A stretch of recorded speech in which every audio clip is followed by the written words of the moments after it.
K. Millie Falcher, or 100,000 welcomes to you from Scotland and the Scottish Liberty Podcast, number 104. And as if we haven't spoiled you guys enough with our stellar cast over the last couple of weeks, what have we got for them today? My main man, Antony Sammeroff. The effervescent Bob Murphy, author of the new book, Contra Krugman, longtime co-host of both the Contra Krugman podcast and the Lara Murphy Show. And he is an Austrian economist. He's got his PhD in economist. He's a real economist, unlike me.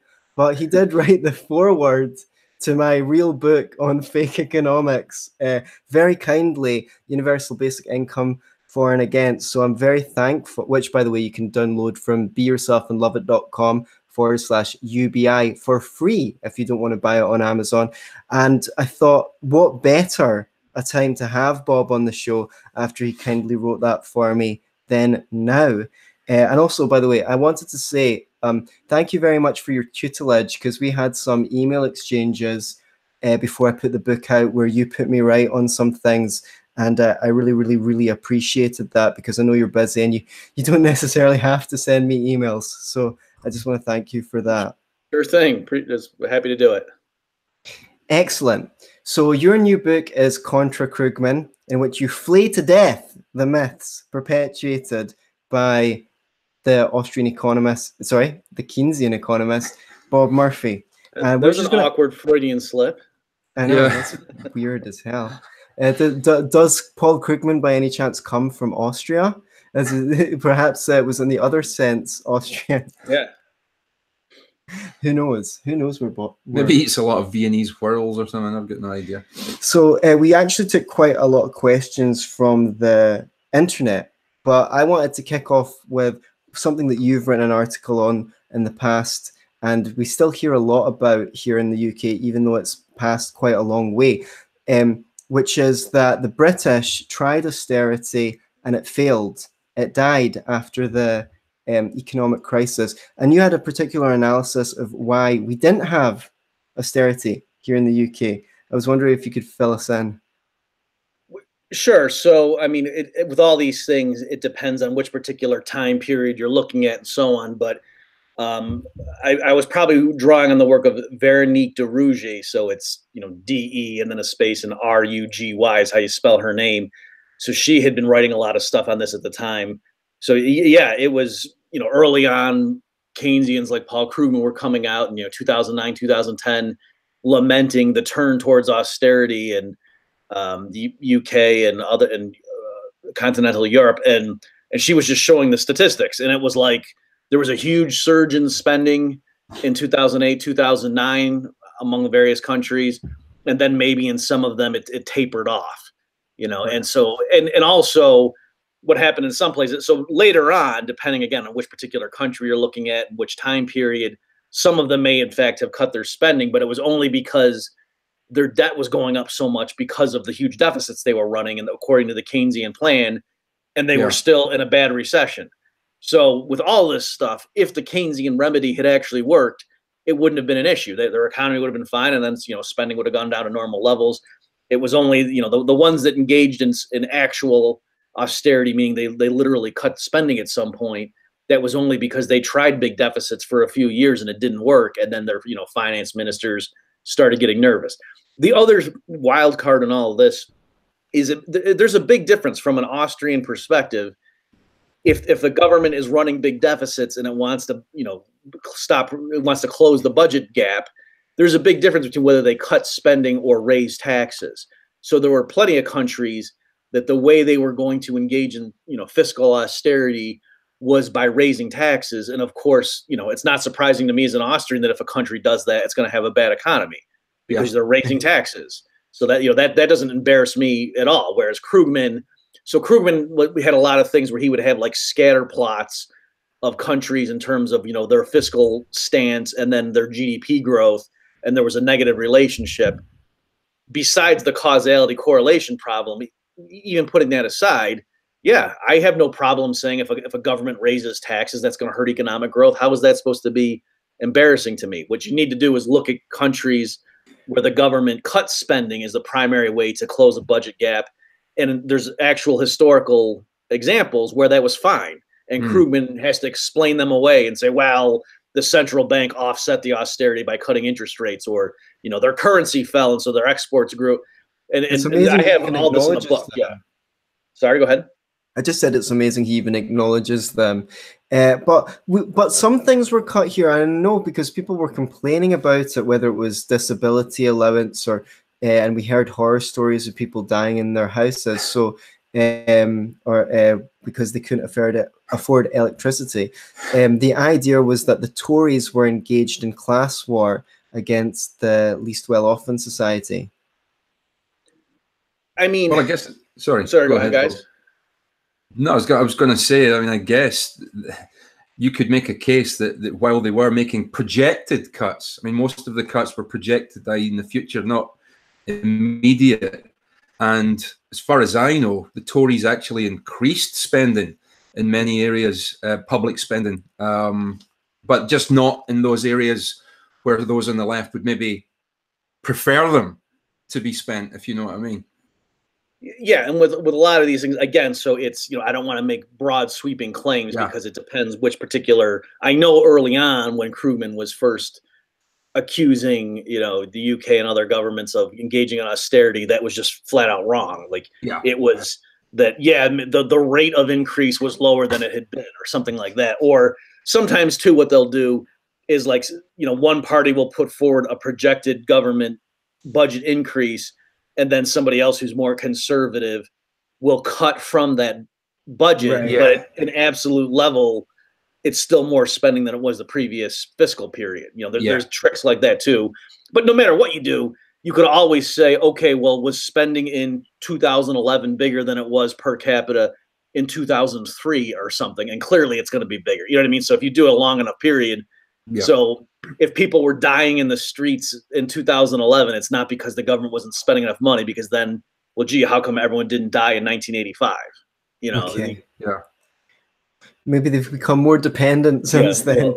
Well, there's that. And the other thing too is, even if that were true, again, so you know, we would have to go investigate every specific thing, but that just underscores why you don't want the government in charge of life's necessities. Right. You know what I mean? So if, you're right. I wouldn't want politicians in charge of my healthcare, in charge of my electricity. And so, you know, you don't hear stories about nobody could get beer. The people, you know what I mean? Like the private sector gets beer to everybody. So, you know, and so make electricity and healthcare as dependable as beer. Leave it to the private sector. Make electricity great again. So it's funny. Nobody would suggest for a moment, and not even those I know, the most leftist of people would suggest that the government should run supermarkets. You know, but they and most people will die of lack of food. You know, before, unless there's something seriously medically wrong with you, you will die from lack of food before you'll die from lack of medical treatment. But nobody suggests that the government should run supermarkets or restaurants. You know. Well, right, and I make that point. I mean, so obviously I'm more familiar with U.S. politics, but I make the same point that the way we handle these sorts of things is yes, Americans won't tolerate somebody literally dying of starvation, and so we have things like the food stamp program. So the federal government will give, but what they do is, you know, they give you the ability to go buy food. They don't, like you say, they don't nationalize the whole grocery store thing, because I think Americans do realize, that would not be a good system. Okay, I've got a fallacy. It's one of my favorite fallacies that people give me, and I've tried to tackle it before, but I'm really interested in your take on it. It always reminds me of the quote from Bastiat in his the beginning of his book, Economic Sophisms, where he basically says, we have this problem because our opponents can utter a half-truth in one sentence, which sounds superficially plausible, but to demonstrate that it's a half-truth, we have to have recourse to long and dry dissertations. And if that wasn't enough of a long and dry dissertation in itself, that's exactly what I was going to say. Well, my question basically is, we hear this a lot on the left, and it does sound superficially plausible. Well, here's the thing. People on low incomes go out and spend their money in the local economy, and that boosts the local economy. Whereas rich people just, you know, they invest it or they put it away or they do something that's not as helpful as poor people having the money. Therefore, it's a great argument for taxation, or even printing money and giving it to the people at the bottom. Why is it wrong? Why is it an incorrect idea to think that taxing the rich to help the poor in that way is say going to promote economic growth and the spread of well-being? Okay, and you're right. This is the kind of thing where to really fully convey what's wrong with that, you got to sit there and follow a train of argument, and where it seems so obvious. Yeah, if spending money is prosperity, then give resources to the people who are going to spend it. So the main thing is, in terms of just thinking it through, the path to prosperity is not people spending currency, right? It's very easy to walk into a store and hand over pieces of paper. That's easy. The hard thing is to actually physically produce the stuff. And so, the reason we have a higher standard of living now than people 200 years ago isn't because we have more pieces of paper, of currency. It's because, we have better technology, we have more machinery and tools and equipment to augment our labor. And so we can produce more stuff. That's why we can consume more. So once you realize that, you realize that the mere act of spending per se, you could give poor people or anybody as much money as you want. The government just prints up, €1 million or £1 million or $1 million per person and gives it to them. That doesn't mean everyone in the country all of a sudden is a millionaire, because there's not more cars, there's not more houses, there's not more food. Yeah. It just means all the prices would go up, right? So when you think through those kind of basic things, you realize that just giving poor people more money so they can go spend it, at best, all that means is they're going to redistribute, the output that is produced will go into their hands rather than someone else's. So you might ethically think that's okay, but it's not. But doesn't that pass on to the companies? Doesn't that money then go to the companies who just got that money from the shop so they can reinvest in their production? And, the money, when they go out and spend that money, then the companies that they buy stuff from get that money. And that helps them produce more stuff. It helps them pay people to produce more stuff. That's the theory. That's so I grant you that that's what the logic is, but I'm saying that's an extremely short-sighted view to think that the thing that keeps the economy going is someone being willing to hand over a piece of paper. Okay. And I'm saying, no, it's how many pieces of paper there are, prices can adjust. If we doubled all the money everybody held, basically prices would just double. That wouldn't mean all of a sudden there'd be twice as many cars. It's just a given car would now cost twice as many pounds or euros or whatever. Right. And so just giving someone more money, so the real, a company, if it's deciding, do I want to invest in a project or not, the issue isn't how much can I sell the product for, it's how much can I sell it for compared to how much do I have to pay to get the resources to make it. Right. Yeah. So that's really, that's a great point. Yeah. So it's not, how much is being spent per se, it's the structure of prices. Okay, so this is the way that I put it together in my head, and I would like to know if I've got the correct idea here. So if you allow those greedy rich people to keep their money, they're not going to be going out to the local economy and spending it, but they are going to have to decide what to invest that money in. And they're going to have to guess what people are going to want to buy in the future. They might have a really good idea for a product, or someone else might have one. If they're allowed to, if they make the wrong decision, then their investments will go bust and they'll actually lose that money they invented. But if they do have a good plan and make a good investment, that means that they're investing in stuff that people in general want. So they get more resources from making a good investment, which over time means the people who accumulate lots of wealth, at least on a free market, not a crony capitalist system, are the people who've been shown to invest that money wisely. And therefore, it's probably a good thing that they've got a couple of billions to invest, because they're good at guessing which products are going to create things that people want. Is there anything I've missed, or would you agree that that's a correct framing of that phenomenon? Right. So I endorse everything you just said, that yes, again, and your caveats were important too, that yeah, to the extent that it really is a market economy and it's not plagued by government favoritism, then yes, generally speaking, somebody who is a profitable investor, somebody whose wealth keeps growing over time because they wisely manage, their investments, that's a signal to say, they're using the scarce resources available to channel them into things that the consumers want to spend their money on. Because what does it mean to invest in a profitable business? It means the business is spending less money on the inputs than it's able to make the product or service and then sell it to the customer. So it's like creating value, loosely speaking, and that's generally a good thing. That's like the consumers implicitly endorsing, yep, I like the way this firm's handling resources. It's taking resources that are worth 10,000 and turning them into products that we're willing to pay 14,000 for. So that's in a sense, augmenting the value of those resources, if you want to think of it like that. So that's great. The other thing, just maybe another way intuitively to try to shake people away from this idea that you're a benefactor of society if you go spend money and consume, whereas you're this stingy, antisocial person if you hoard it. It's just think about that. Like the best thing, the most altruistic person in the world would be the person who goes and works 100-hour weeks and never consumes, right? Just puts everything in and doesn't take anything out for himself. And the opposite, the most selfish, antisocial person who's real greedy would be the person who just consumes and consumes and takes things away from the total pie and doesn't put anything in. And How dare you use the terms altruistic and selfish? Don't you know I'm an Ayn Rand enthusiast? You've insulted my ears, sir. So what about in the case of some people at this point will turn around and they'll go, well, okay, what about what about the guy who just hoards money? He doesn't spend, he just hoards all the money, sticks it under his mattress. He's the stereotypical fat cat. He's wiping his butt with $50 bills and lighting his big Cuban cigars with $100 bills.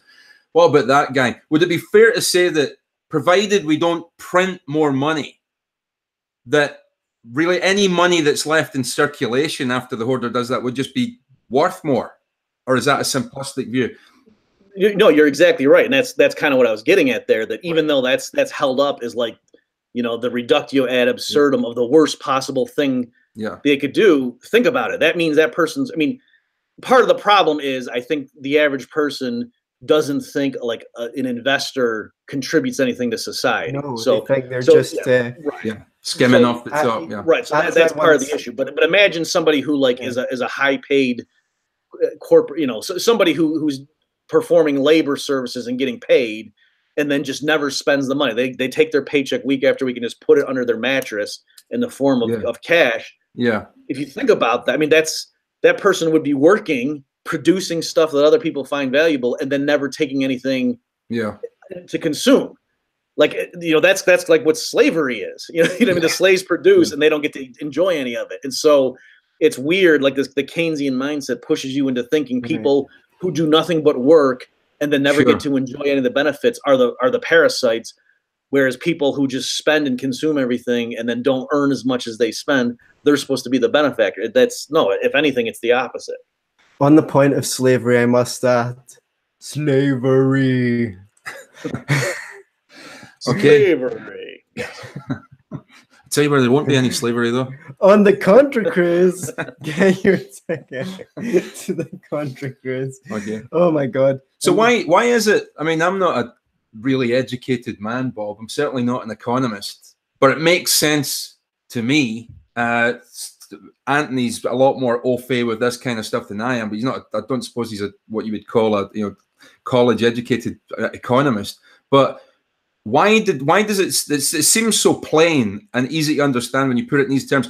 Why do people who've studied economics not get it? Not get it? Question. And even some of them have even operated in the business world and they don't seem to get it. Yeah. So I guess part of it is, you could come up with so the sort of simplistic thing, intuitive things about producing. You have to produce first. A modern trained Keynesian economist would say, we get that. What we're talking about though is like when an economy is stuck in a recession, right? And there, workers can't find jobs, and so in that scenario, yes, you do want to stimulate spending. So that's what they would say. So that the Keynesian would admit, you have to produce something first before you consume it. And in general, printing up more money doesn't make your country richer. It just makes prices go up. But they would say, if we're just talking about a country where there's slack, where total output. Short term, in the that's short what they would term, say. because in the long run, we're all dead, Bob. Right, exactly. So go on. Sorry. So anyway, so I'm saying, I mean, I certainly in the Contra Krugman book, I go through and try to answer those objections, but yeah, that's what they would say, that okay, we're talking about here short-term remedies. Yes, we realize the market would fix itself eventually, and in the long run, you can't produce or you can't consume more than you produce, but yeah, there's these short-term holes that the market gets stuck in, and there's a role for the government to sort of jumpstart things. That's what they would say. Okay. Okay, so I've got a question for you. It's a bit esoteric, but I'm really interested in theories of values. We do like doing esoterics on this show. Well, it's good because like people might have heard you speak in other things, and they don't always want to hear the same questions answered. So kind of throwing curveballs. No one else will tell you this, but me. But I am really interested in theories of value.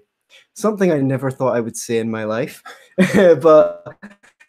I had a debate with a friend of ours who's a Randian, and they believe that everything's objective, including value, which is different from, say, like the Marx's labor theory of value, and but they've got an objection to what I think is the Austrian theory of value, which is kind of like I think it's called the marginal, Utility? I think it's called the marginal subjective theory of value. But I'm not sure. So I could have that completely wrong. What, from your perspective as an Austrian economist, is the correct idea on value? And I would chuck into that, if you can mention why a diamond is more valuable than drinking water, because apparently that baffled economists for ages and ages and ages, that would also be helpful. Okay, sure. So how about I don't want to like take up a real long time, so I'll give a quick answer, then you just follow up if you want to pull some more out of it. So yeah, the standard Austrian view, it's the subjective marginal utility theory, and so that word subjective means that value, when we talk about economic value, so we're not talking about like morality or theological things. We just mean in terms of value in an economic sense, that ultimately that's subjective. In a real simple way, two kids are at school with their lunch, and one kid has bologna and one kid has peanut butter, and if they each like the other kid's sandwich more than what they have, and they trade, they could both correctly think, I'm walking away with the sandwich that's more valuable. Right. There's no contradiction. Whereas they couldn't both think, I have the sandwich that weighs more, or I have the sandwich with more calories, because those are objective facts about the sandwiches, but the value attributed to it, that's based on your preference. I mean, the bologna may be more expensive than the Jello or the peanut butter or whatever to produce. But, right. So so they might say it has a higher price, but in terms of, they say what's more valuable to me, or what do I have attribute more importance to? So that's the foundation. That's an important distinction then. Price and value. Yeah. You read my mind, because that's what I was going to ask you about as a follow-up question, which is, our friend said that by saying that value was subjective, I was confusing value and price. He said, no, price is subjective, but value is objective. For example, would you agree that water has objective value? And I was like, well, no, not really. So have you heard that Randian idea before, and would you comment on it? So yeah, I mean, I don't claim to be an expert in Randian, epistemology or theory of ethics or anything. But yes, I have heard. I know George Reisman one time, who is a big fan of Mises, but also of Rand. I didn't hear him give the talk, but I know he has given at least a talk. Maybe he's written on it, sort of critiquing subjective value theory. Oh, I'd love to read that. Yeah, and I think he's just making a category mistake in that. He's assuming, so like I'm Christian, so I don't think that morality is subjective, or that ethics are subjective. I mean, I think there's an objective, right and wrong, and that thing. It's not just like, well, what's right for you could be wrong for me, or that kind of thing. Yeah. But when I talk about subjective value theory, I mean in economics context. So there's that element. As far as the water diamond paradox, so the idea is, okay, economists knew, way back 1600, everybody knows the value of things in the marketplace, like, you know, the market price of things, what that has something to do with their usefulness for human beings. You know, that there's some relationship there.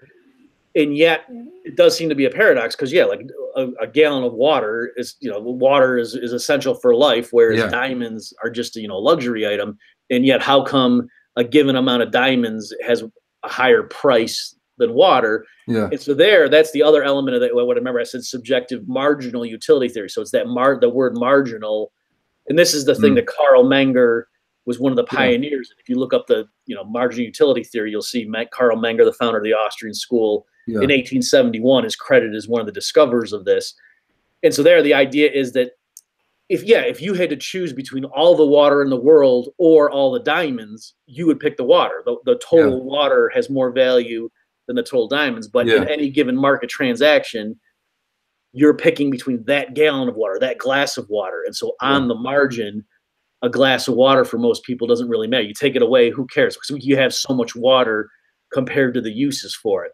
Yeah. So that's the idea. Yeah, so I might enjoy the first glass of water to drink, the second one to wash under my arms, the third one to whatever. Yeah. But I mean, I don't know if diamonds are necessarily a good point of reference in terms of, I mean, I don't know enough about it, but it seems to me that diamonds are actually plentiful, you know, and the only thing that makes them more valuable than, you know, is the fact that De Beers manages to restrict supply and keep a monopoly on that. I mean, I don't know if that's true, but that's my take on it. I mean, I confess I don't know enough about, but my hunch is that even if, you know, you broke that, because it's not, you know, the question is not how much diamonds are physically located in the sphere of Earth. Yeah. It matters like how expensive would it be to bring them all to the surface. Right. So, well, apparently, Democratic Republic of Congo, they're lying about on the ground. There's so many of them, but you know, but I don't know. You hear these things. But you would have to go through the Democratic Republic of the Congo, which is a very dangerous country. Yeah. So okay, I've got a couple of more questions. Then we're going to play a game. But then I should have mentioned that in the intro, because everyone gets excited for a game. Yeah. And then finally we'll take questions from the internet. Game of Drones. Well, that's certainly not to describe you, Bob, but to a non-economist enthusiast, they might well think this is Game of Drones. So I love this one. There's this idea of the Keynesian multiplier, which is that if you print money and give it to people, well, they go out and spend that money, and then those people go out and spend that money. And it's really related to the previous question on this sort of thing, so I should have really asked it before. But can you please put to bed once and for all the ridiculous notion of the Keynesian multiplier? Okay, yes. So again, the idea is that, you know, if the government runs $100 billion deficit, then, you know, the first round people get the income, and then they have extra income, and so then they might spend 80 billion more, and then those people get another 80 billion in income, and then they might spend 60 billion more, and so like the initial burst of extra spending like just ripples through the economy. And so then you can calculate and figure out, okay, how much total income does it generate? And then it's so dumb that it makes me cringe even hearing you say it. Yeah. So that's the idea. And then they can, you know, try to assess it. And so it comes up with figures like, oh, you know, if we're in a recession and we have a $2 trillion shortfall, well, the government doesn't need to spend an extra $2 trillion. If the multiplier is 4, then it only needs to spend, you know, 500 billion. And then, you know, you'll fill the gap in because of this spillover or this multiplier effect. So that's the logic of it. So, yeah, I mean, there's lots of different ways of seeing why that's wrong. You know, I think the fundamental point is just to realize that spending per se is not what causes prosperity. And so, you know, if there's a problem with a recession, something's out of whack. The normal market mechanism has been disrupted. And when you explain what that is, it's not because, oh, people just aren't spending enough. You know, there's something else going on. So that's one element. But also, like Murray Rothbard did a reductio ad absurdum that I liked in his book, Man, Economy, and State. He used the same like analytical tools by which a Keynesian would say, therefore, the government's spending multiplier is whatever, 2.8. Yeah. And so Rothbard had an equation, and he said the income of the reader, meaning the person reading Rothbard's book, is such and such, and then national income is such and such. And so he figured out that, you know, the reader of his book's income was like 1/1 billionth of national income, or let's say 300 million. So he proved that the reader's income had a, 300 million multiplier. And so he said, all the government needs to do is to give you, the reader of my book, $10, and GDP goes up by, by $300 million or something. And so he was, he was just showing that, wait a minute. So the flaw is you can look backwards and look at relationships and the amount of spending of one firm compared to total GDP and say, oh, there's a multiplier, but obviously that's going to break down if you then try to use a causal relationship. So that's what he was trying to get at there, that just because the reader's income is a certain percentage of the national output doesn't mean you give that reader $10 and all of a sudden GDP goes through the roof. That's clearly wrong. And yet that was the same logic by which the Keynesians were trying to justify, hey, the government can spend money on anything and it's just going to ripple through the economy. I would just add to that. I kind of was when I was trying to conceptualize, because you mentioned if there's a recession where there's something not going right in the economy and the means of production, what they are producing is clearly wrong because people aren't buying it. So they made stuff that people don't want. When I was trying to conceptualize this, I tried to come up with an analogy for the negative effects of that. And I said, well, imagine you've got a car factory. Now, the American government has never bailed out a car manufacturer, but if it had, supposing you were in the middle of a recession and you had this car factory and it was going out of business, so they said, well, let's stimulate the economy and make sure that our homegrown businesses stay in business. You pump out some more money and people go out and buy more cars because they're more plush, they feel richer because the money's circulating. Now, what's going to happen actually in the long term is you've just made it worse because that factory is now going to sell, say, 2 times, 3 times as many cars as they would have sold. But then the need for demand of cars is even more met than it was when they were struggling in the first place. So what's going to happen is instead of just having to close one plant down in a few years, that car manufacturer is going to have to close 3 plants down or 5 plants down because you sped up. Do you think that my analogy is a good example? Is there anything I missed? And you just imagine that over the whole economy instead of just a car manufacturer. The car manufacturers just exemplify what's happening across the whole economy when you stimulate. Right. I think that's a good example. And I think everything you said is fine. I guess I would try to get people to remember to step back and realize there's only a scarce amount of resources. So we can't just produce, you can't produce an infinite number of cars, an infinite number of houses, an infinite number of TVs. Yeah. There are trade-offs that have to be made. If you make more cars, that means there's less of other things that can be made. Right, that's a good point as well. And we know that central planning doesn't work for various, incentive reasons, corruption, and also what Mises called the calculation problem. Yeah. You just, you use a certain amount of resources to make this 1,000 cars.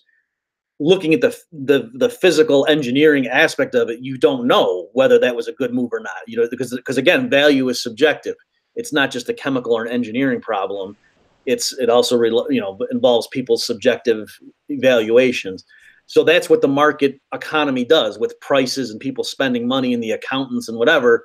They perform a legitimate intellectual task of helping the system decide, if you want to use that language, how many resources go into cars, how many go into housing. And so if the car manufacturers are losing money, if they're unprofitable and they're scaling back their operations, that's a signal that those resources should be going elsewhere. That right now we're making too many cars. We need to make more of something else. And so that's the issue. So you're right that if the government comes in and short circuits or overrules that signal and takes resources coercively from people to give them to the car manufacturer, that's masking the problem that the unprofitability was trying to manifest. So you're not making us richer. All you're doing is saying, okay, now we're making more cars than something else. And people, when they were voluntarily allowed to spend their money the way they wanted to, They were trying to tell the entrepreneurs, we want more of this other thing, not cars. And the government said, no, we're not doing it. You're going to get more cars, damn it. Sure. Let's turn to the financial crisis. I mean, we had a huge crash, obviously, in recent memory. Let's try and drive a stake once and for all. It's hard because this thing keeps coming back. It's like a vampire. You know, the notion that deregulation caused the crash. These banks and financial institutions were allowed to play fast and loose with the rules, and this is what precipitated it. And what we need is more regulation. How do we deal with that, Bob? Okay, sure. So I don't know exactly how the narrative was spun out, you know, in the UK or in continental, but certainly in the United States, once the crisis happened, people on the progressive left needed to come up with some way to blame laissez-faire capitalism. So the particular thing that they latched onto was that in the late 90s, ironically, under the Bill Clinton administration, there was a tweak to some of the it was called Glass-Steagall. It was legislation that had been passed in the 1930s in the New Deal. And so what that legislation, among other things, had done was to put a pretty strict boundary between investment banking and commercial banking. So like companies had to do one or the other. And so what the minor deregulation of the late 90s sort of relaxed that. So a given financial institution could dabble in both. And so people were saying, that was the deregulation. But Tom Woods in his book Meltdown does a really good job of just showing that what a red herring that is. Because in other words, the companies that were making bad mortgages or that were taking them and packaging them into mortgage-backed securities and then got caught. They would have all been able to do all that stuff that they were doing in like 2003 to 2006. They would have been legally allowed to do that under the rules as of 1998. You know, so in other words, it wasn't like all the people that did stupid things during the housing bubble could only do it because of the change in the regulation. So that was a complete red herring. So there's that element. And then also, too, again, speaking of the United States experience, I mean, there's a great movie documentary coming out called The Bubble that Jimmy Morrison and is putting out that I'm in, and some Peter Schiff, they go quote. And he's got great footage in there of like George W. Bush, Barney Frank, all these people from the U.S. government proud of themselves in the early 2000s for how they're encouraging home ownership. All these government programs to encourage banks to give mortgages to people that wouldn't normally qualify. Just help to buy schemes, so forth. And so it's ludicrous for them people to say, oh, well, the free, I mean, it's, you know, the government literally on purpose was, you know, proudly pushing banks to give mortgages to people. And then, of course, you know, the huge role of the Federal Reserve that, you know, after the dot-com crash in the early 2000s, like late 90s, early 2000s, the 9/11 terrorist attacks in the U.S. economy should have had a bad recession. And so the Federal Reserve under Alan Greenspan cut interest rates down to 1%.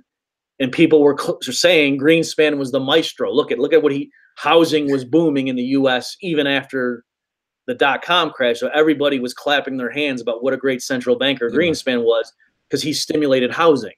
So, okay, you can say that, but then you can't say 5 years later, oh, gee, the free market had caused a housing bubble. You know, that doesn't compute. So you can't, you know, congratulate government officials and central bankers for boosting housing above what the market would have done and then blame the market for a housing bubble.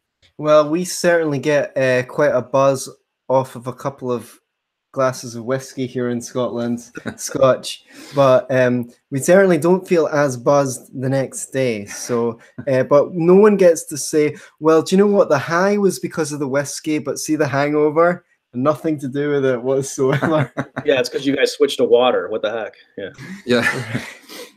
Well, yeah, I've got switched to water. Well, we've got plenty of it, Bob. Yeah, it's one thing Scotland's not short of is water. Yeah, but we are kind of short on diamonds. So if you ever try drinking diamonds. If you want to send us any diamonds, please. If you ever visit Scotland, don't come here during our monsoon season, which lasts from early January to late December every year. So, yeah.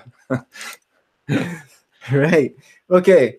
Now I've got a bell here, and the reason why is because it's time to participate in our new game show. It's called Krugman Versus, where I'm going to read you a quote from Paul Krugman, and then you're going to tell me who Paul Krugman's critic is. Okay? Okay. Is social security a Ponzi scheme? Asked Krugman on October the 22nd of 2012. Take the common claim on the right that social security is a Ponzi scheme because the system has few real assets. It's true that social security is mainly a system in which each generation pays for the previous generation's retirement in the expectation that it will receive the same treatment from the next generation. But like monetary circulation, this process can go on forever. There's nothing unsustainable about it. Yes, demographically, but that's about levels of taxes and benefits, not the fundamental nature of the scheme. So there's nothing Ponzi-esque at all. And I had to try really, really hard to make Krugman's overblown writing interesting to listen to. Tom, would you do me the good of reading this Contra Review? I think. Okay, yeah, sure. Here comes the Contra. From 1996-97 issue of the Boston Review. Quote, I like Freeman's idea for dividing each individual with a trust fund when young rather than retirement benefits when old. But by the way, if this sounds terrible, this is his writing. Okay, it's not me. Continue with the quote. But we had better realize that this is a significant change in the character of the social insurance system. Social security is structured from the point of view of the recipients as if it were an ordinary retirement plan. What you get out depends on what you put in. So it does not look like a redistributionist scheme. In practice, it has turned out to be strongly redistributionist, but only because of its Ponzi game aspect, in which each generation takes more out than it put in. Well, the Ponzi game will soon be over, thanks to changing demographics, so that the typical recipient henceforth will get only about as much as he or she put in. And okay. Okay, so yeah, so clearly that first one you're saying was Krugman saying there's nothing Ponzi-esque about it, and that makes sense. And then yet you had that second quote from someone who was clearly calling it a Ponzi game scheme. Yeah. So presumably that's a right winger. Was it Arthur Laffer? It's Paul Krugman on the 1996-97 issue of Boston Review. Next. All right, that's embarrassing. I should have known that. Okay. On the case for financial stimulus, please. Fiscal stimulus. Fiscal stimulus. Read the damn thing. Okay, February 20th, 2014. Quote, the case for stimulus was that we were suffering from a huge shortfall in overall spending and that the hit to the economy from the financial crisis and the bursting of the housing bubble was so severe that the Federal Reserve, which normally fights recessions by cutting short-term interest rates, couldn't overcome this slump on its own. The idea then was to provide a temporary boost both by having the government directly spend more and by using tax cuts and public aid to boost family incomes, inducing more private spending, unquote. Okay, so that's Krugman, right? You're saying, and now what, you're going to read a critic? Yeah, that's it. 1999. What continues to amaze me is this. Japan's 1999 strategy of massive, unsustainable deficit spending in the hopes that this will somehow generate a self-sustained recovery is currently regarded as the orthodox, sensible thing to do, even though it can be justified only by exotic stories about multiple equilibria, the sort of thing you would imagine only a professor could believe. Huh, that's interesting. So it's clearly this guy from 99. It's somebody who's skeptical of professors who think that Japan's deficit spending could stimulate the economy. Well, by him, like sort of disparaging professors, I would think it's somebody in the financial sector, like somebody who runs a business. I don't know. Is it Peter Schiff? It's Paul Krugman. Jeez, that was Krugman too, man. All right. Yeah. He does it to himself, as Radiohead have astutely pointed out. Okay. Do you want to go first? I'll go first. Okay. On World War II as an example of Keynesian multiplier. Quote, World War II is the great natural experiment in the effects of large increases in government spending, and as such has always served as an important positive example for those of us who favor an activist approach to a depressed economy, unquote. Okay, yeah, that's definitely Krugman. He's citing World War II time and again. Okay, I got it. Now what's the critic got to say? Let's get ready for this one. I'll get this one right. I know I will. The broken window fallacy, I believe. January 22nd, 2009. The prospect of a Keynesian stimulus is having a weird effect on conservative economies, as first-rate economies keep making it truly bone-headed arguments against the effort. The last entry, Robert Barrow argues that the multiplier on government spending is low because real GDP during World War II rose by less than military spending. Actually, I've already taken that one on. But just to say it again, there was a war on. I can't quite imagine the mindset that leads someone to forget all this and think that you can use World War II to estimate the multiplier that might prevail in an underemployed, rationing-free economy. An underemployed, I should have said. Huh. Okay, well, this one's a little bit trickier because this person's not necessarily anti-Keynesian, but this person is saying you can't use World War II to estimate the multiplier, whereas, you know, you showed Krugman earlier saying World War II is the classic Keynesian example of how you stimulate. So I guess I'm going to think it's probably like some middle of the road academic who's not really political one way or the other. I don't know. Josh Barrow. It's Paul Krugman. Jeez, wow, this guy.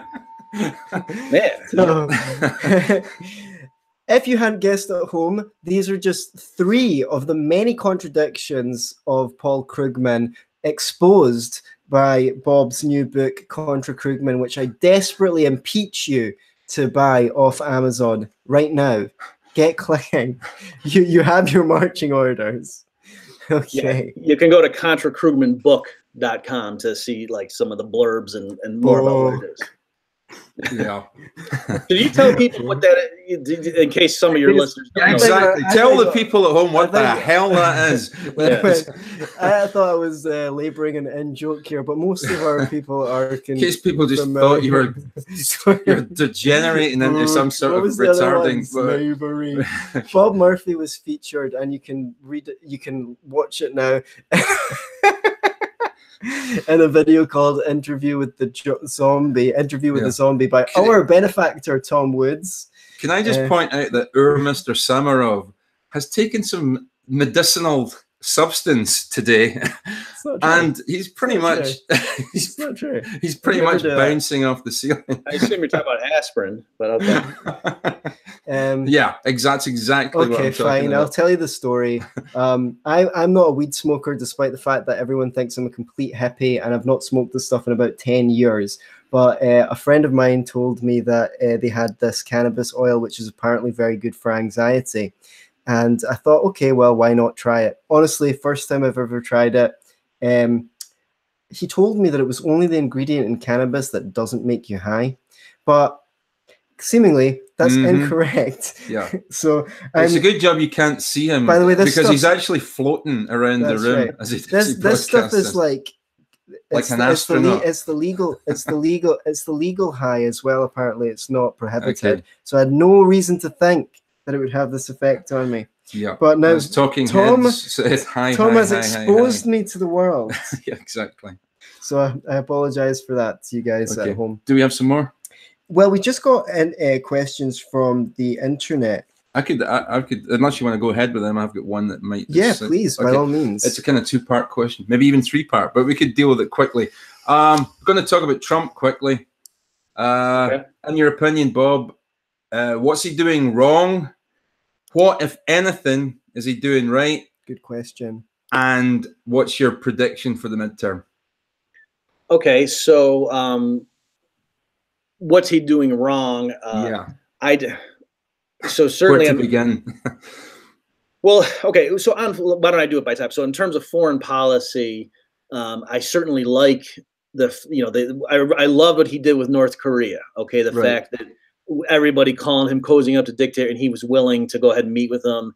Yeah. I would encourage, if people haven't seen, to go look at Michael Malice's treatment of that. When Malice had Scott Adams, the guy, the Dilbert guy, he had him as a guest on his show, and it was a very enlightening podcast episode. So I would just the way they analyze it, I thought was great. Also, Trump's attempts to sort of make things more warm relations with Russia, I think that's also good.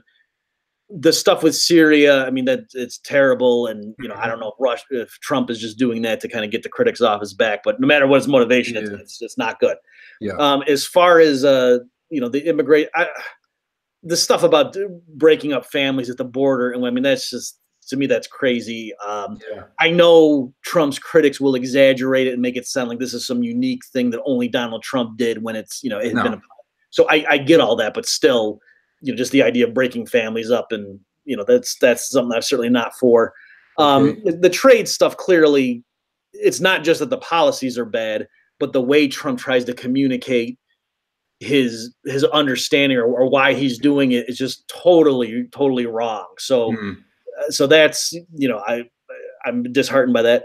As far as what he's doing, though, that's good there. I mean, that the personal income and corporate tax cuts, from my perspective, were great. And I think it was, the fact that he got it through was impressive. That I wouldn't have predicted he would get such a large tax cut through. It's not the one that I would have designed, in the sense, like, if you told me ahead of time, okay, we're going to spend this much money in terms of tax cuts, what should we do? I mean, I would have tried to give more relief to, middle class and lower income households, but still, I'll take a tax cut. I don't want the state taking more of people's money. So I thought that was really good. And I think even a lot of free market people underestimate how beneficial that would be for investment and things like that. So there's that element. He actually has deregulated a lot. And on the issue where I'm, kind of an expert in terms of energy economics, climate change stuff, the Trump administration has really been good in terms of rolling back a lot of the interventions in the energy sector and transportation sector, allegedly in the name of fighting climate change. That's where Trump really came pretty close to living up to his campaign promises. So I was very pleasantly surprised with that. So as far as the midterm, I don't know. It's so hard to say, because if you had asked me a month or two ago, I would have thought the Republicans were going to get hammered. But now I think the left has overplayed their hand, and it's hard to, I mean, the stuff, I don't know how much this is like world coverage, but like the things that are happening with the Supreme Court nominees and things, it's just some of the shrillest critics of the Trump administration. They're so over the top. I almost wonder if there's going to be a backlash in that, maybe. So anyway, I think there's all those elements. So I hesitate to say. Last thing I'll say is I think the Fed raising rates is going to lead to a crash, and that's not something Trump is responsible for. But certainly, if it happens while he's in the White House, people are going to blame him. Yeah. Is it who's advising them on the economy, Bob? Do you know? I mean, or is it just Trump? Well, I mean, I guess he's got Larry Kudlow is in there now, and he still has the guy's name, the guy who's against international trade. The guy's name's escaping me at the moment. I think that guy, still. So Larry Kudlow is a supply side guy that goes way back. So I think behind the scenes, he's trying to temper some of Trump's more, like efforts to put in tariffs and things. I think Kudlow's trying to and even there, Trump still, since he's kind of all over the board, he'll say something, even when he's in the midst of imposing tariffs on China or whatever, he'll say something like, hey, if everyone wants to have free trade, we'll do it. And he kind of calls their bluff, because then all the European people are like, whoa, let's not get out of hand here. So it's. Didn't the Europeans call his bluff on it? No, he called Europe's bluff on it. He offered to drop trade barriers. I thought they then afterwards said, okay, then, and he was like, on second thought. I don't know. I'm not saying you're wrong. I never heard that asked, but all I heard was I saw it out saying, let's get rid of all the tariff barriers, and everyone kind of, whoa. So, I mean, Bob, in general, just to show you the hypocrisy, though, all of a sudden, it's like Nancy Pelosi and Dianne Feinstein are big advocates of David Ricardo, and it's like, what the? No, they weren't at all. This is, you know what I mean? So I almost. It is pretty amazing how Donald Trump has managed to actually debunk David Ricardo and Adam Smith. I mean, for a man that's not an economist and just out of business to actually be able to turn those guys on their head. So it leads me to say I wish Trump would start mocking the gold standard, because then Bernie Sanders would all of a sudden be for the gold standard. All the Democrats. Got you. Okay, great. Thank you. How much time do you have, Bob? Because we're coming to an hour now. We've got loads of questions. So if you tell me how much time you've got, how about can we go like 15 more minutes? Okay, so cool. Okay, cool. So maybe we can have you again in the future. I've really enjoyed it. For me as an economist enthusiast, it's been really great. Over on the Tom Woods listener support group, we were both remarking on how Stefan Muller, I don't mean we both as in Tom and I mean me and another viewer were remarking on how Stefan Molyneux on Tom Wood's show, someone that we have admiration for, made an argument about what he called brain drain from third world countries.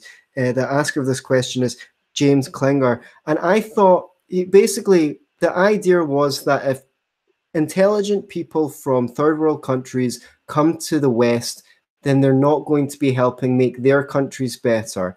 And I was just, I had some thoughts to disagree with him on that view. On the brain drain. Okay, so so I haven't heard yet. I know Stefan recently was on Tom's show, and so I don't know if that's what this question's about. I haven't listened to that episode. I mean, I plan to. I just haven't listened to it yet, so I can't. So I'm just responding to what you just read. Okay. So I guess my first instinct is to say I'm not a collectivist, so I don't think in terms of what's good for that country, or you know what I mean. Like if somebody who is an aspiring neurosurgeon wants to leave the country in which he was born and go to medical school in the West, and then end up being a surgeon in Canada or in Arizona, that. I wouldn't say, oh, how dare you, you're leaving behind your, I mean, to me, that's, he doesn't know anything. And also, in terms of like, if you really, even if you wanted to think of it in terms of how could you best help the people back home, well, he goes to wherever he can make the highest income and then send remittances back. Right. That's an element too. So it's not clear from that respect. So I don't know if the person was saying like, oh, the governments of certain countries shouldn't let these people in because then they're going to make the other people poor. I mean, in general, you wouldn't, you could say, well, should people be allowed to leave home when they're 18?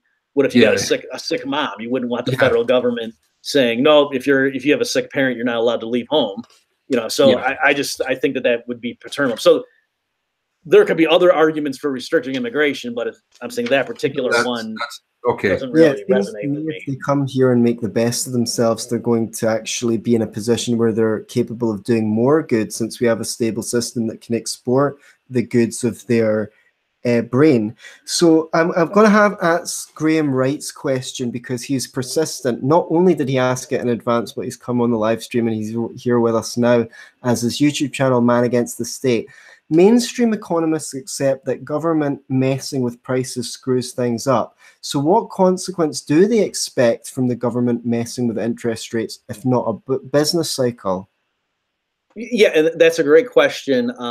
So I think the problem is the reason that standard mainstream economists are so casual about tinkering with interest rates, whereas you're right, most mainstream economists wouldn't want to have like a board in charge of setting oil prices. Like they would realize, no, how could you have a board do that? That doesn't make any sense.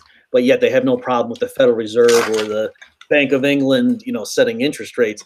I think the reason is that in most standard macro models, they're very simplistic models. And so the interest rate in that world, it's not like there's pension funds now that are underfunded because the interest rate's too low.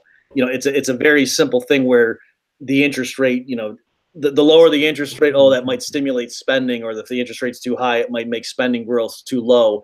But it's not like there's 10 different sectors and an artificially low interest rate, will cause capital spending in the third stage of production to be higher. The kind of distortions and imbalances that can happen in an Austrian framework literally can't exist in a standard macro model because they're so simplistic.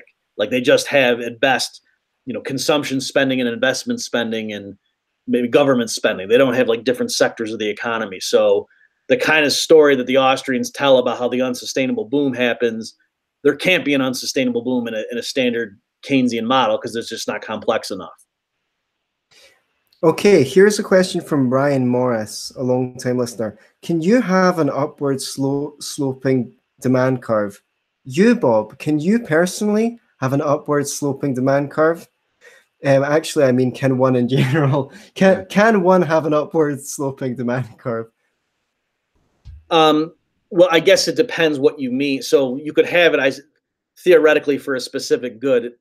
So let me So for people who don't know what the terminology, that what demand curves, you know, they show the price plotted against the quantity that the people want to buy of the good or service. So in upwards, so normally you think they'd be downward sloping. So as the price goes down, you buy more of the good, and vice versa. If the price goes up, you buy less of it. So if you're talking about overall, then yeah, that's just mathematically, that's got to be true, because you only have a certain amount of money. And so if things get more expensive, you know, if you're spending all your money on the various things, then yeah, stuff gets more expensive. You can only buy less of it. So that's true. Theoretically, if you're just talking about some goods, you could imagine cases like, for example, people say during the Irish potato famine, you know, if things get really expensive, then you know, like if potatoes get really expensive, then maybe now to get the basic number of calories your household needs, you can't buy steak anymore, and you got to just all buy potatoes or something. So you can come with these weird knife edge results where maybe if potatoes get more expensive, you end up buying more potatoes because now you can't afford steak. Sorry if I missed this because there was someone at the door, but what about, say, a Gucci bag? If Gucci or Versace reduced the price of their goods to a tiny thing, they'd lose their prestige maybe, and people would buy less of them. Yeah, great point. So again, if we're looking at just particular goods, so you're not worried about your overall budget, then yeah, that is possible. So just real quick, some economists, it's a tautology, and they would say no, you can't, because they were saying in the case you bring up, then it's a different good, right? Like if you just, you know, what the thing is to you is different. That's quite a clever objection, but going, well, actually, no, part of the good you're buying when you buy an expensive Gucci bag is the fact that it's expensive. So if you then make it a non-expensive bag, it's actually a different product. That's pretty clever. I like that. Yeah. So some, you know, take that, you know, I know some people would say, oh, come on, that's cheating. And other people, like you say, might say, oh, actually, yeah, I see what you're saying. So I think I'm just mentioning, you know, so if you are going to allow for that kind of quirk, then yeah, you can come up with scenarios where if you lower the price, or you might think it's stolen, right? You know, you're walking down the street of New York City and someone's trying to sell you a computer for $5. You know, you're going to think either it's not working and it's fraud, or it's a knockoff. Yeah. So you might have a situation like that too. Whereas if it was inside of a store and they were charging $1,500, you might buy it. So that's kind of what, gee, how come I would buy one at $1,500 but zero at $5? And it's because you don't think it's the same thing. Right. The luxury good example I gave is probably one of the only things I remember for doing standard grade economics in high school. So there you go. They didn't teach me nothing. I got that example. Okay, Gore McCatchy, I really don't know how to pronounce this dude's name, but he asked if the ideas of positive and negative externalities are compatible with Austrian economics. I think so. So just for the listeners who don't know what that is, so like a positive externality is saying, you know, what if we have a market transaction and then we're causing the fact that I'm that I'm paying you to train me in something, you know, to educate me, maybe that has spillover benefits to society. So society as a whole is better off because some people are going and getting higher education or something like that. And so, you know, and then a negative externality is stuff where a given market transaction might be causing harms to outside people who aren't directly involved in the so pollution or something like that, where you know, I'm buying a TV from the guy who runs the factory, but he's dumping stuff in the river. And so people who aren't part of that transit. So the idea is the market price mechanism is not fully capturing the true social benefits and costs of these activities. And so the outcome's not efficient. All right. So that's the standard thing. So there's a lot of problems. Murray Rothbard, I think, has the best treatment of this. I think it's in his essay, A Reconstruction of Welfare and Utility Economics, or something like that. He also has a section of Man, Economy, and State. So I would point readers to that. So there's various ways. I mean, I can certainly acknowledge such a thing as a positive and negative externality. You know, in other words, it would be silly for me to say, well, yeah, if somebody dumps something in the river, I don't care. But the way to deal with that is to say, okay, that's because there's inadequately defined property rights. That, you know, right. So if a company is dumping stuff in the river and people downstream are getting sick, the issue is not, oh, the government needs to come in and levy a tax. I think the issue is how come the court system is not recognizing the property how come rights? the state is selling them the right to pollute X amount rather than just saying no, knock that off, it's not because you often the government will write policy documents over who can exploit a river, let's say, and at what price. So we've got 3 questions left real quick. If we can get round them. So Peter McCain, a fellow Scottish libertarian, asks, is the Luddite fallacy still relevant in this age with the emergence of AI and continuing automation at a faster scale? Do you want to explain the Luddite fallacy? So the idea would be that machines are taking our jobs, and that it's going to cause mass unemployment. Smash the spinning jenny. And I did do quite a dedicated section to this in my book. I think it was quite a good analysis. Sorry. If you do say so yourself. If I do say so myself. So it's still true that in other words, the standard things you would say to somebody who was worried that, well, gee, when agriculture became more, we had more tractors and things, and what's going to happen to all those people now who used to work in agriculture in the 1800s and now in the 1900s? They can't. And the standard answer is, well, no, it's a good thing. Humanity's richer if we need a smaller fraction of the population to grow all the food. Now those people are freed up to go work in factories. And then, once the software computer revolution happened, we needed fewer people to work in the factories and manufacturing. And so people were worried, where are all these manufacturing people going to do it? So then you say, well, they can go into web design or whatever, become accountants, or because more people are in the sciences or whatever. And so you're right. Now the worry is, well, gee, if robots and computers start doing more stuff and self-driving cars, so it's certainly true that, yes, in terms of the just the raw technology and the physical production possibilities, it makes we have more options now. If we have computers that can do work that right now human labor has to do, that makes us richer as a society, because now we can free up that human labor to do something else because the computers are doing it. Now, it doesn't follow that those particular humans are going to be better off. So we can say historically that has tended to be true. Like, even the random person from 1950. In the short term, at least. So even though, it's true that like when the horse and buggy manufacturers go out of business because of the car, there might have been some guy who got poorer. Certainly his son is going to be better off growing up in a world with cars rather than stagecoaches, even if the family fortune got ruined.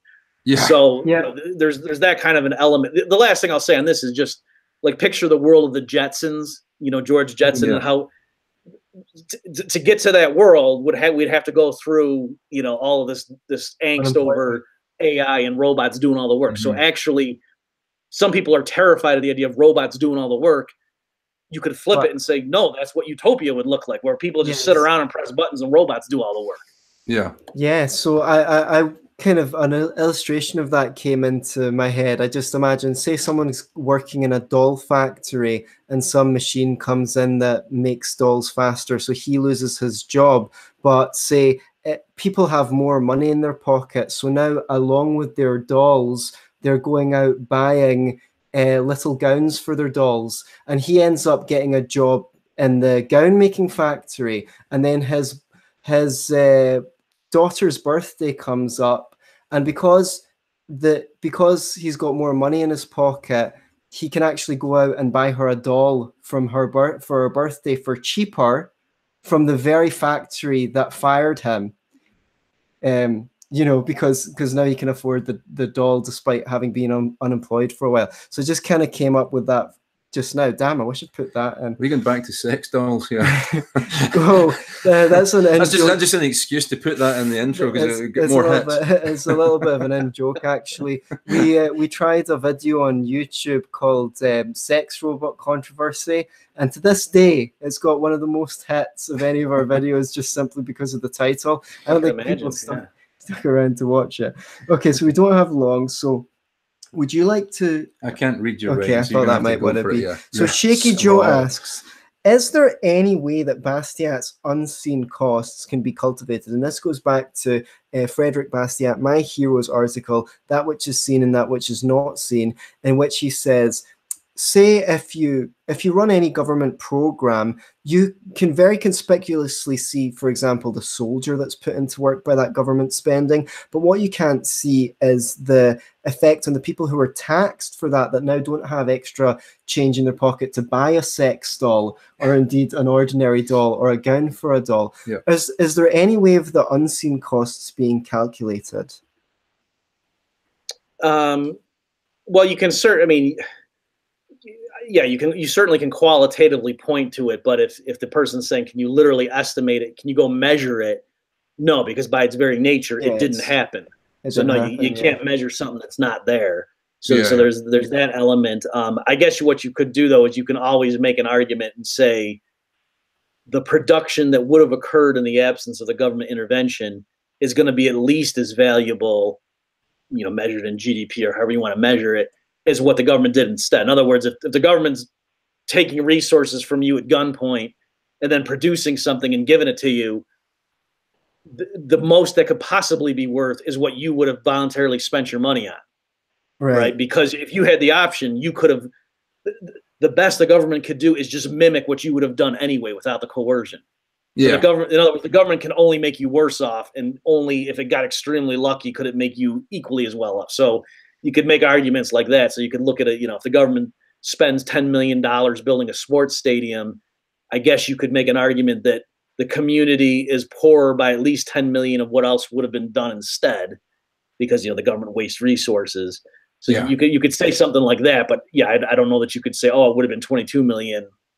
Right. You could make some assumptions, and you could do like a regression and look at it before and after, but it would be pretty speculative. It wouldn't be just measuring it the way you could go say, how much did people spend on sneakers last year? Because again, we're talking about what didn't happen because of the intervention. So there's nothing there to measure. Yeah. Okay. Thank you so much for staying with us. Last question. James Klinger asked, more or less, he said, I've been trying to come to grips with Marx and I just don't find it coherent. Like, would you say that, do you understand Marxism, and would you say that it's a coherent philosophy, worldview, or economic theory? Okay, so there are some really well-educated, intelligent Marxists, okay? And so if I were going to debate economics with somebody, I would rather be a Marxist than like a Hillary Clinton fan. Right. I mean, like, because in other words, there's, Marxists, they know something's screwed up with the world, and they look at history and see injustice. It's just the way they diagnose it and their solutions, I think, are totally wrong. But so there's that element. So I certainly do not know. I'm not an expert on Marxism.